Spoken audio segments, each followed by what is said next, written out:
I got a few screws loose since the days of my youth. There's a few screws loose. Even though it wasn't my job responsibility, if somebody, a higher manager says, hey, I need you to do this, and I fuck it up, well, Dan's the one that kind of fucked that whole thing up. Like, yo, I wasn't even my job description in.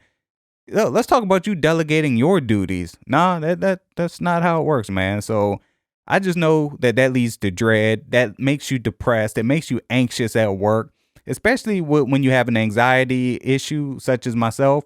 Yeah, man, I've experienced that for far too long, but I've gotten a whole lot better now, even though I still work at the same company with the same people.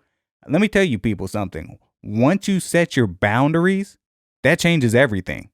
And I started setting boundaries, and literally it made my work life a lot easier.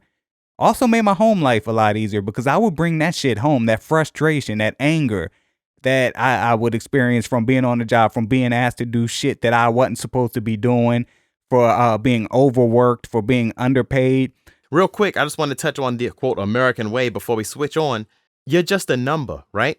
And that's why we have so many issues with healthcare lobbies where other countries don't, because other countries value basic human rights.